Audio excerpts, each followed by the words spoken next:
amigowcy.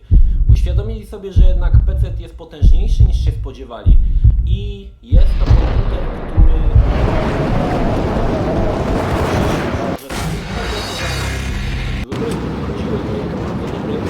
ale PC może wydawał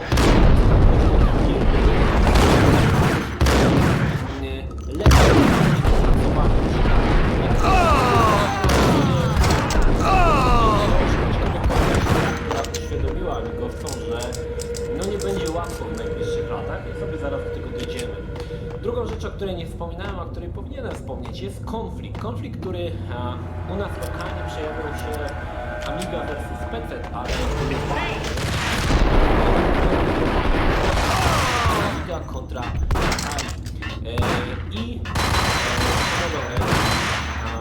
Atari miała dwa takie flagowe komputery. Z jednej strony była Amiga 500, z drugiej Atari ST.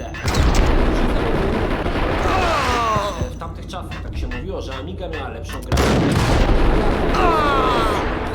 I konflikt pomiędzy dwoma obozami. To troszkę jak dzisiaj Xbox kontra PlayStation, tak? Też jest ten, kto ma Xboxa, twierdzi, że Xbox jest najlepszy, ten, kto ma PlayStation jest najlepsza, a ten, kto ma obydwie konsole, ma no i wtedy ta wojna pomiędzy dwoma dosyć taka może tak, bo o tym było naprawdę głośno. Do dzisiaj tego nie za bardzo ogarniam, ponieważ ani ja, ani żaden z moich znajomych nie znaliśmy nikogo, kto by miał Atari ST w domu, także nie wiem, może faktycznie tam byli ludzie, nie wiem, może w Warszawie, którzy mieli tych Atari ST, tych ludzi było bardzo dużo i pamiętam, że nawet jak chodziłem na giełdę komputerową w Łodzi, do Fafika, gdzie głównie była ta cała amigowcy siedzieli, to z gościu z Atari ST to może był jeden, może dwóch, ale wydaje mi się, że był jeden, także naprawdę popularny. Amiga w tamtym czasie była naprawdę bardzo, bardzo popularnym komputerem.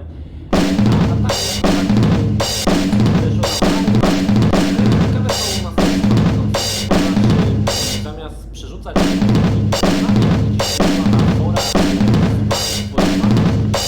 jeden i drugi, właściwie nie wiem, co robiło Atari, może tak, bo na Atari oczywiście nie wiedziałem gdzie to przesłuchać modułów. Powstawały tak zwane moduły muzyczne, między innymi, które ośmieszały drugi opis. Tak na przykład na bardzo popularny moduł muzyczny, który się była to śpiewana, o ile dobrze pamiętam, na module muzycznym i zaczynało się to taką gadką. Przepraszam, czy wie pan to Atari? To pan, nie jestem rolnikiem. No i potem ktoś śpiewał stali, niezbyt to działało, węgla sypać należało i tak dalej, i tak dalej. I to był taki moduł, który ośmieszał atarowców. Hey. Z drugiej strony nie wiem, jak Atari odpowiadał, podejrzewam, że nie musiało być, aczkolwiek nigdy jej nie słyszałem. W każdym razie te takie przepychanki były dosyć takie, muszę przyznać, sympatyczne, bo nikt jakoś napiszą jeden do drugiego, tylko robił takie śmieszne rzeczy związane z konkurencyjnym obozem, aby ich po prostu ośmieszyć. I muszę przyznać, że ostatnio, no jakiś rok temu, idąc sobie po mojej pięknej Łodzi, zobaczyłem napisy na murach, które, jak wiecie, w Łodzi są dwa konkurujące ze sobą zespoły piłkarskie, Widzew i ŁKS. I muszę przyznać, że oczywiście większość napisów na murach to tam wiadomo, Widzew czy tam ŁKS i tak dalej, ale zobaczyłem bardzo śmieszne napisy ośmieszające właśnie drugi obóz, drugi zespół. Właśnie przypomniało mi się z tym konfliktem Atari Amiga, więc pojawiały się napisy na przykład Widzew zawsze, Disco Polo zawsze z Widzewem, tak? Czyli w sumie nic nie ośmieszające, znaczy nie wyzywające zespołu, ale w taki sposób. Muszę przyznać, że to jest dosyć taka walka sympatyczna, nie jakieś tam ustawki, lanie po mordach, tylko właśnie taki trochę bardziej dzisiaj pomiędzy obozami Microsoftu i obozami Sony nie wytworzyła się właśnie taka śmieszna przepychanka, tylko wszyscy tam na noże, że jedna konsola, druga lepsza od drugiej i tak dalej, nieważne. Słuchajcie, Także ten konflikt pomiędzy Amigą a Atari był bardzo popularny. The backstage area led to Lupino's inner sanctum. The hot air inside was like an invisible wall, thick with incense and something else, a sickly sweet smell that made you gag. Ważnym jeszcze elementem jest to, że This was the rotten core of the Big Apple. Lupino lurked somewhere ahead, like a spider at the center of his web, waiting. The vapors in the air started to make my head swim. Torn pieces of a letter lay scattered on the sofa. stworzony przez paru zapaleńców, dodano do tego muzyka, no i wrzucone to oczywiście na dyskietkę to za darmo, można ludzie to Punchinello had threatened Lupino in writing. The note had been torn to pieces, bloody fingerprints all over them. Don't want you to think that one of my boys is not playing with a full deck. Shape up, Jack. We are running a business here. I'd hate to send the trio to strong arm you. The trio were the Don's notorious henchmen. It was obvious that Lupino hadn't been intimidated by the threat. wiedzieć przynajmniej o czym właśnie mówię. No i w tym momencie, gdy wprowadziłem was na 93 Lupino's notes covered the table. do gier, Jack Lupino was crazy, all right. The table was scattered with notes of demented arcane nonsense written in rusty blood, a mishmash list of demons, devils, and dark gods evoked. Beelzebub, Asmodeus, Baphomet, Lucifer, Loki, Cthulhu, Lilith, Hela, blood given to you all. He was after that old Faustian deal, your soul for power and fortune. Just sign on the dotted line with your blood. pograć na przykład w daną grę, u siebie tylko muszą oglądać u mnie. Takie to były, słuchajcie. Lupino's notebook lay on the pedestal. Czas. Jeszcze jedna informacja, często mi się pytacie, czy mam ze Zbyszkiem kontakt, co się z nim dzieje. Nie mam niestety ani ze Zbyszkiem kontaktu. Jack Lupino was crazy, all right. Mythic wolves, let loose to devour the sun and the moon. Lupino is the wolf. I'm Mr. Beast, the big bad Fenris wolf. I'm the end of the world man, wearing the flesh of fallen angels. After Y2K, the end of the world had become a cliche. But who was I to talk? A brooding underdog avenger alone against an empire of evil, out to right a grave injustice. Everything was subjective. There were only personal apocalypses. Nothing is a cliche when it's happening to you.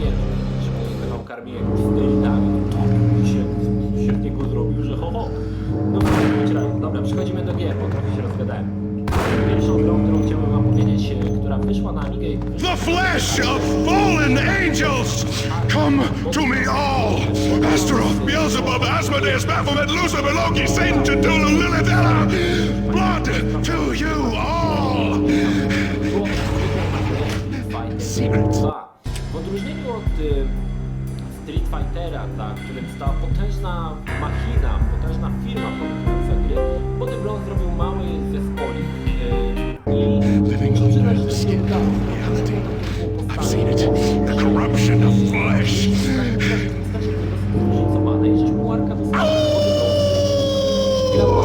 I'm the wolf, yeah! I am the wolf! It's close. It's coming. You have come. A witness to the end of time. It's now! I will rise to her side! I don't need the words! I'm beyond the words!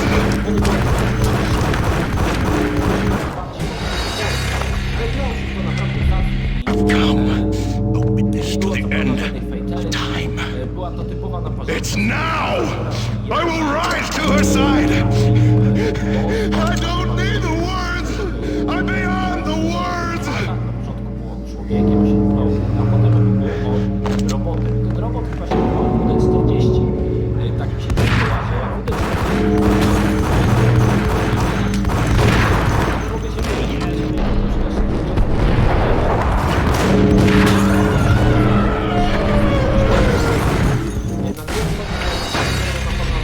Come, a witness to the end of time.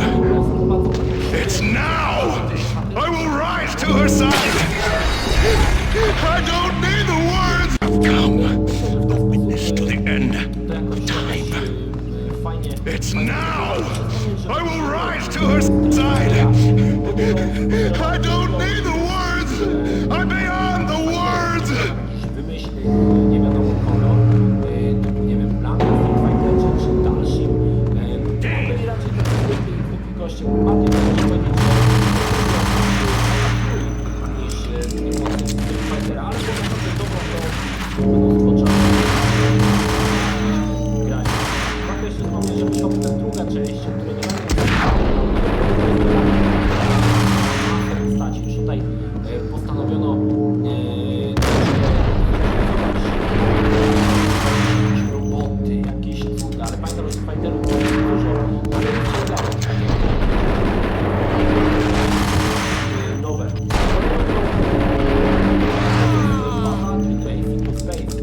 Kim jest baza? Na początek może prawdopodobnie wiecie, kim jest Neil Armstrong, czyli pierwszy człowiek, który chodził po księżycu, natomiast drugim człowiekiem właściwie z tej samej misji był właśnie Buzz Aldrin, troszkę mniej pamiętany, właśnie dlatego, że był drugi. Pamiętanie tego pierwszego, a drugi Buzz Aldrin jakoś tak gdzieś zniknął.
I had known there'd have to be a catch in it somewhere, and this one was the Empire State Building of catches.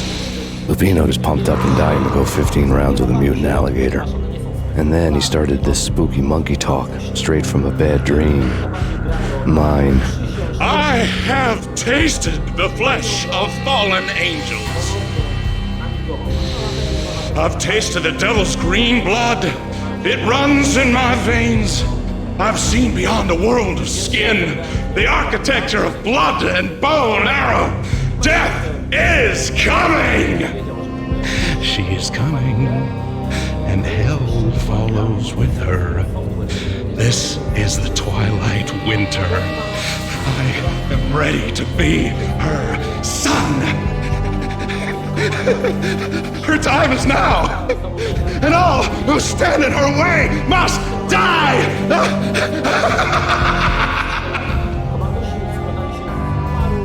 Die! You'll die! You'll die! Now! Oh! Die!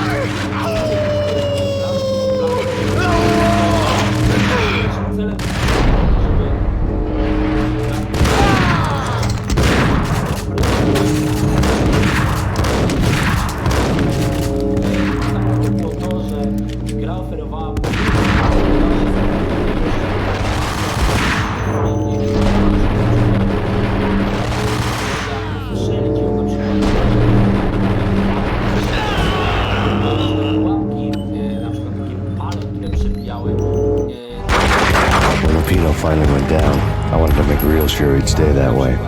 He was a bad monster. Turned them into friggin' zombie demons from outer space. I think he's dead already. Huh? And that's when it happened. But dead or not, you've got the wrong guy. In stepped this knockout femme fatale holding a gun to my face. I returned the favor. W momencie, kiedy graliśmy cały czas tymi samymi żołnierzami, a musicie wiedzieć, że każdy żołnierz... Lisa Punchinello. Lisa Punchinello was the Don's wife. Mona Sachs, Lisa's evil twin. Your safety's off, evil twin. You might hurt someone with that gun of yours. Lisa's the damsel in distress. I'm the professional. I'd blow you away without batting an eye. Sure, and you can check out my credentials splattered all over this joint. Jack couldn't have framed you, not the state he was in. We're after the same slime bag. Angelo Punchinello's the one who murdered your friend and framed you with it. You know this for a fact. I've got my sources. I don't have a clue these days. I just shoot them as they come. Who put a contract on the archfiend? This one's mine. I hate the guts of that sadistic wife-beater. Why not pool our bullets for this one? I thought you'd never ask. My finger was starting to twitch. How do you like your whiskey? I'm easy, as long as you don't try to slip me a Mickey. You're a real angel, Max. It was good stuff. Tasted sweet as honey going down. Nothing personal. Can't risk you going berserk and getting Lisa killed.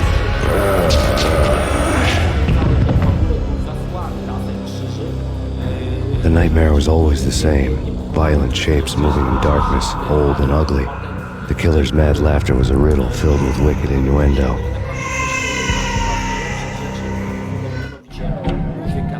Somewhere, the baby was crying. Never Be So Much Fun, wykonany w takim stylu reggae. Do dzisiaj uważam to za jeden z fajniejszych utworów muzycznych z gier komputerowych, jakie dane mi było słyszeć. Naprawdę rewelacyjna muzyka, rewelacyjna piosenka wprowadzająca w dość taki poważny klimat wojny, a jednak jakby w kontraście do wojny muzyka reggae'owa, czyli taka bardziej nastawiona pokojowo.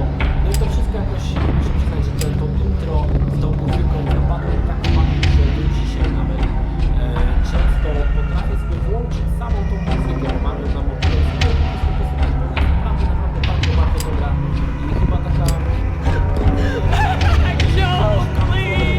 kiedykolwiek w życiu, to na pewno zapadła Ci w pamięć ta muzyka, która była po prostu jest ponadczasowa.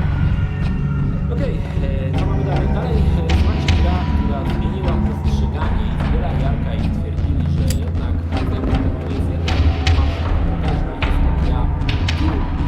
Gdy wyszedł Doom, muszę przyznać, że nie byłem zachwycony. Z tego względu, że ja nigdy nie lubiłem strzelanek, latających czaszek, grubasów, wyrzucających firebole. Jakoś nigdy mi się nie podobało i zostało mi do dzisiaj nawet. Nie przypadam z takimi strzelankami, gdzie wiadomo strzelać, potworów. Jakoś nie za bardzo mnie to jara. Wolę strzelać do ludzkiej życia. Nie, potworów. Tu był grą, która oczywiście będzie jeszcze szukania. Ale to było bardzo zazdrości. Ja powiem szczerze, że nie za bardzo rozumiem, to ta gra mi się taka bardzo nie podobała. Ale pamiętam, że gdy przyniosłem tego, odpaliłem go, tak chwilę zacząłem do Arka i zbierałem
czasie to nie było tak, że dzisiaj to wiemy, że to było możliwe, żeby na coś regulować, ale w tamtym czasie to nie było takie oczywiste.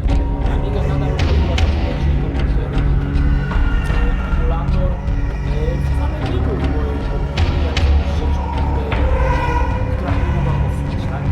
No więc przenoszę do tego duma, bardzo dbany emulator, kompiluję, wiesz co, tak patrzę jakieś głosy, ja to było oczywiście system operacyjny. Ja mam skietkę startową, no i przyjeżdżam skietkę startową, gdzieś tam kompilujemy w tym DOS, wiecie, no dobra, odpalił się ten DOS, mamy tego ale to jest stanie, ale to swojego problem, bo to na chyba nie, to wszystko się zbywa na zatwarty,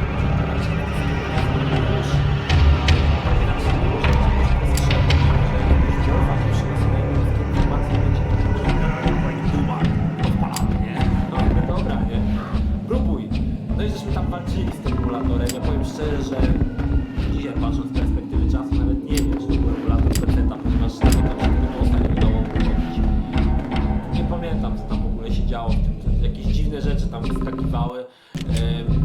Koniec końców oczywiście gry się nie udało uruchomić i nawet chyba nie zobaczyłem planszy DOS, którego pamiętam. Chyba nawet tego się nie udało. Tak jak mówię, dzisiaj z perspektywy czasu wydaje mi się, że to w ogóle nie był emulator.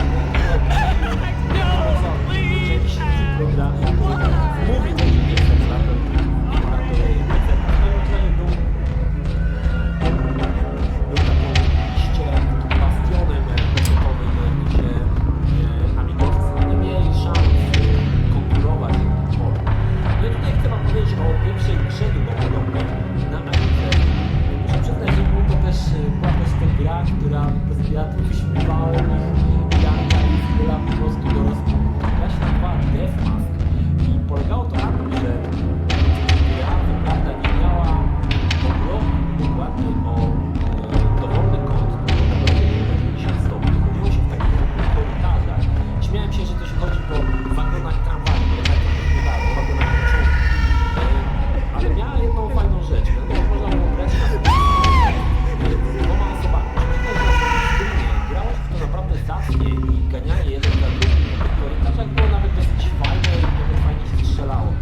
To była taka pierwsza animacja gry FPS na Amigę.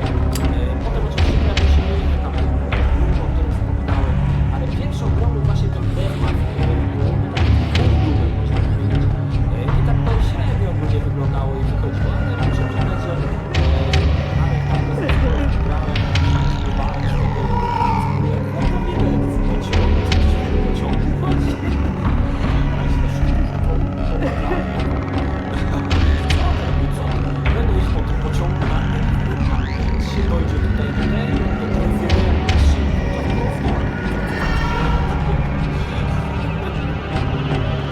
ale to były takie właśnie czasy, takie sztuczki, które żeśmy sobie nawzajem sprzedawali.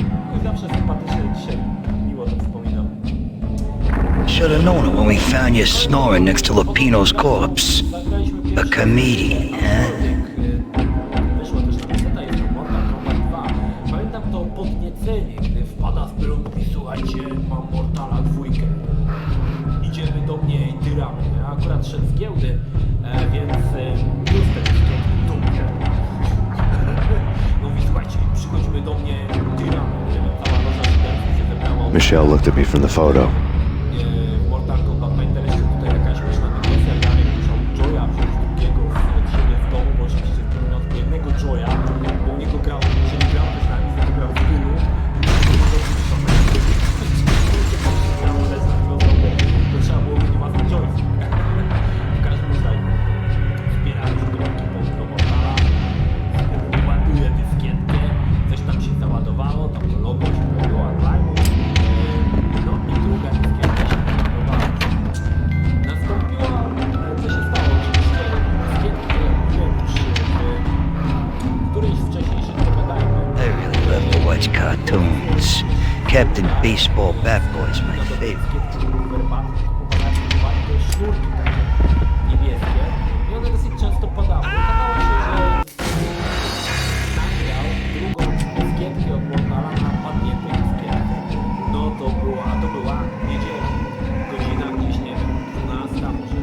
13, giełda do 14. No więc wszyscy zapakowali się w tramwaj i jadą na giełdę, żeby wymienić tą piosenkę. No płacimy na wejście, wchodzimy. No ten gość oczywiście za darmo nagrywał, tak? Jeżeli płacimy, to nagrywał na drugim nagrał za darmo, wracamy, znowu rozbiera oczywiście, to była patent, ładne, upał, z poseli, śmierdzący, ale za darmo rozbiera na odniesie, że Mortal Kombat 2. Powiem wam szczerze, że Mortal Kombat 2 myślę, że spodziewaliśmy się więcej, a dostaliśmy coś, co muszę przyznać dzisiaj z perspektywy czasu było nawet gorsze od części pierwszej. Jakieś takie udzielnienie. Zamiast fatality było jakieś baby, czyli zabienie, droga w dziecko. Dużo takich elementów niepotrzebnych. Ta tendencja do udzielniania Mortal Kombat potem cały czas aż do rebootu.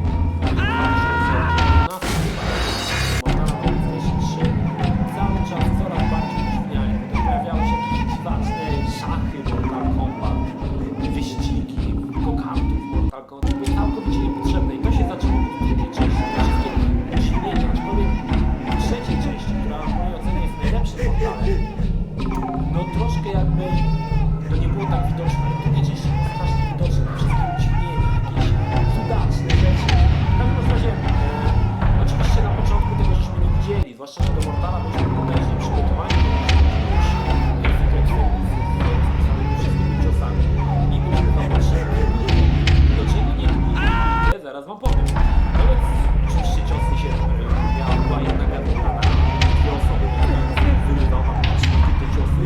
No i żeśmy tam tyrali troszkę do Mortala, ale muszę przyznać, że Jarek stwierdzili, że coś jest z tym Mortalem nie tak, coś nie gra, że czegoś nie brakuje, że coś w tym było.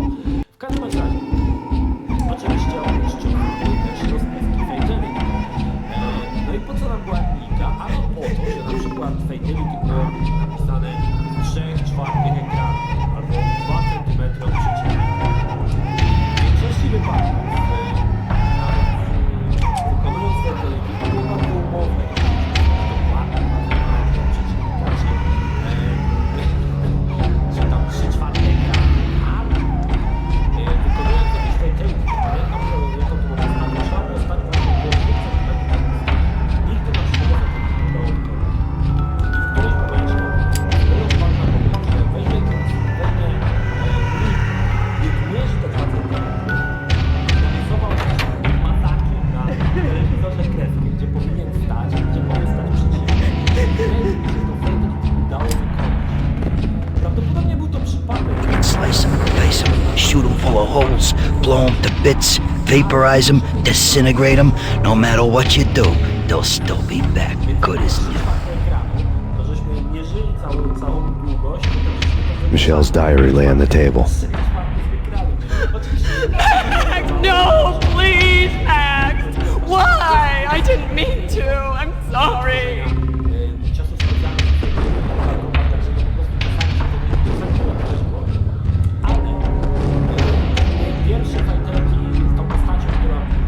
Murderer! You killed her! Nothing like that ever happens in the real world.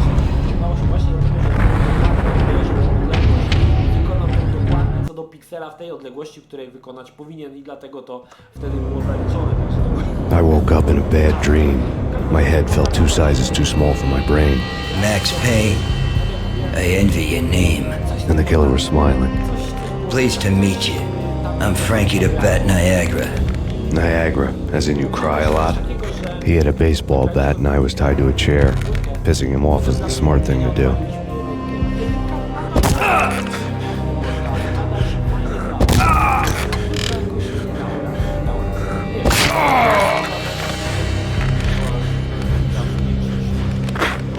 Nothing wrong with a little laugh now and then.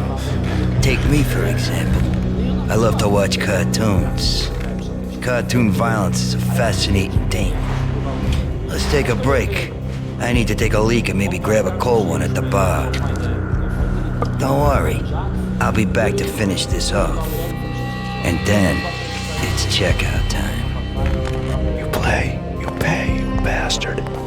He swaggered out, and the door clanged shut behind him, locks clicking into place. Przechodzimy dalej. Kolejną grą jest pierwszy... Everyone makes mistakes.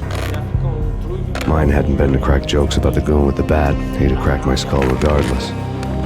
It hadn't even been to trust a girl with a gun. I had blindly gone after the first bad guy on my hit list when I should have been aiming further up the ladder, at the head of the Punchinello family. I couldn't bring myself to be pissed at Mona. Guess I had a soft spot for her pretty face.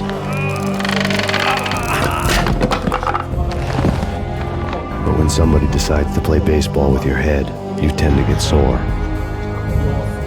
They had dragged me back to the basement of Lupino's hotel. I was beaten, bruised, and blue. I felt like the chair I had broken to get free. Urzekło mnie w tej grze niesamowita wolność. To znaczy, teren może nie był nieskończenie duży, nie był taki wielki jak w Payne, ale były te tereny... All I had was Niagara's bat, sticky with my own blood.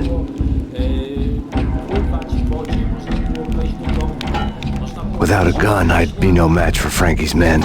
I'd have to play hide and seek with them. Naprawdę sporo i w tamtym czasie było coś nowego, coś czegoś jeszcze nie było. Brakła to już tam ponieważ nie było czegoś takiego, że tam apteczki zbierasz, tylko starano się raczej naturalnie. Często dwa strzały i kończyło się życie. Żołnierz umierał. Niemniej jednak tytuł...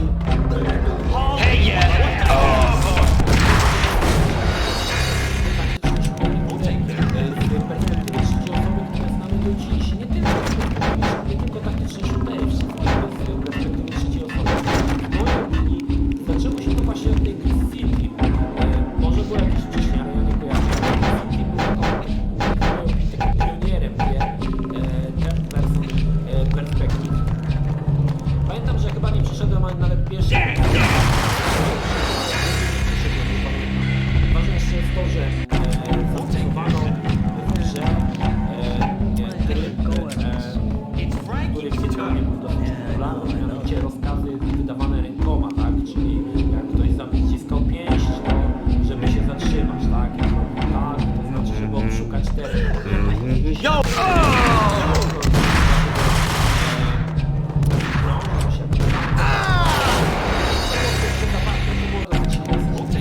Pamiętam, że później oglądając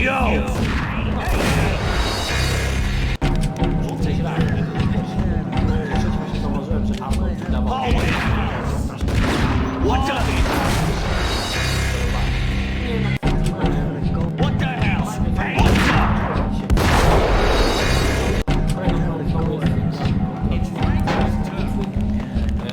pierwszy X-Wing, który w mojej opinii był gorszą grą od Commandera. Dzisiaj możemy się kłócić, czy był lepszy, czy gorszy.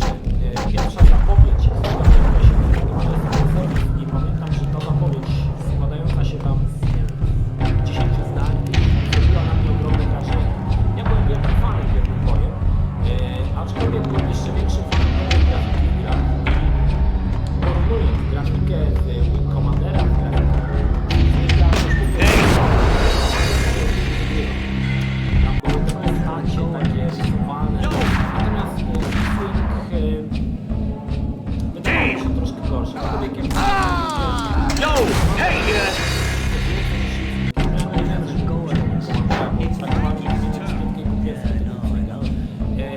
X-Wing był takim symulatorem dziejącym się w świecie Gwiezdnych Wojen, gdzie sterowaliśmy m.in. tytułowym X-Wingiem, czyli takim myśliwcem rebeliantów. No i wykonywaliśmy szereg misji. Warto wspomnieć, że w grze zawarte były niesamowite cutscenki w czasie, która była było coś naprawdę konkretnego. Tam te cutscenki walczących myśliwców, eksplozji różnych rzeczy, które widzieliśmy w filmie, znaczy scen, które mogliśmy znać muszę przyznać, że te cutscenki były taką ozdobą całej gry. Potem oczywiście jeszcze dwa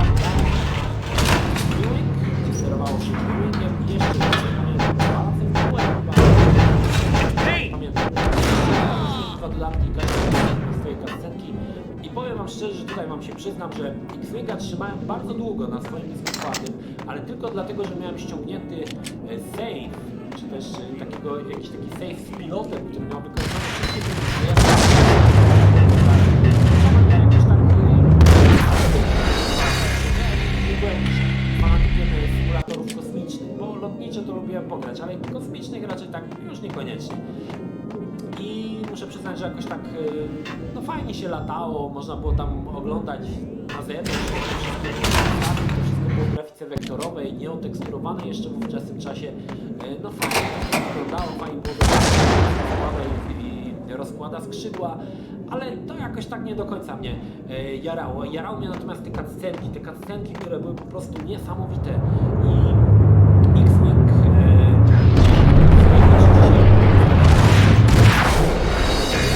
bardzo dobrą grą i pamiętam ostatnią misję w X-Wingu, którą był atak na Gwiazdę Śmierci, która była totalnie po prostu ciężka, żeby to przejść, ale dało się to przejść. Mnóstwo takich momentów, które w danym czasie nie potrafiłem docenić, czyli osłony naprzód, czy na przykład mocniejsze osłony kosztem szybkości silnika, czy wszystkie osłony naprzód, czyli chcemy strzelać z wszystkich laserów na dodatkowo było takich taktycznych, które musieliśmy zarządzać tym naszym statkiem i jego zadaniem oczywiście wykonać. X-Wing zasłużone miejsce w top 10. Oczywiście potem pojawiła się jeszcze druga część.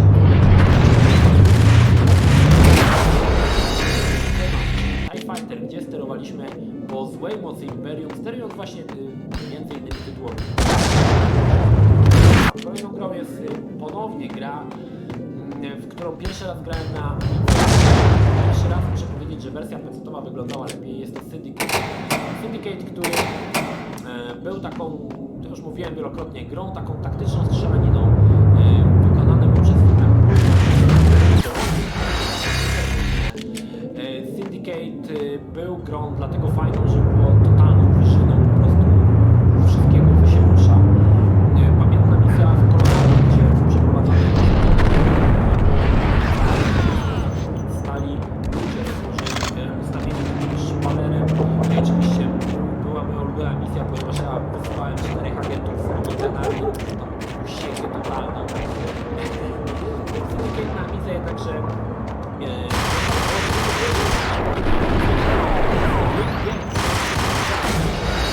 podwyższoną rozdzielczość.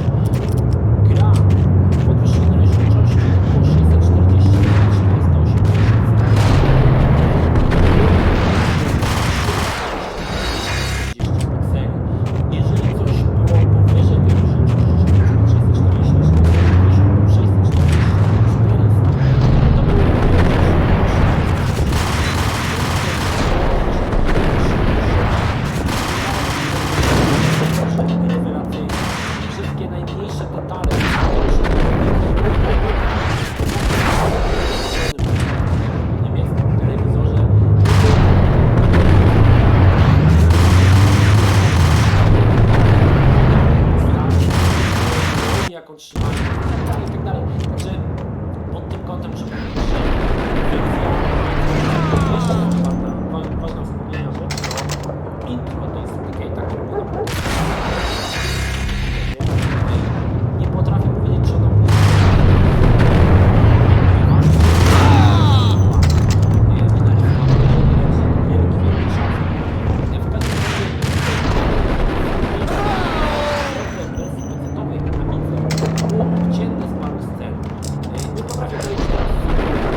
działa się chyba nie jakoś Unit 294, call dispatcher. stawał się takim Unit 294, come in. Have you arrived at the scene? przygodowo Unit 294, Unit 294, come in. Unit 294. lokacja jakiś wioski, zbierają się przedmioty, 10-3, Unit 294, call dispatcher. dużo takich Unit 294.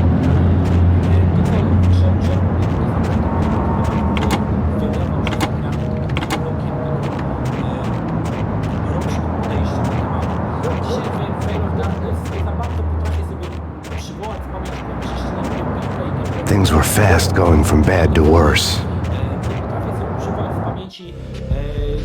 The men in blue had come and gone. They had decorated the place with chalk outlines and tied it together with yellow tape. The cops who had stayed behind were dead.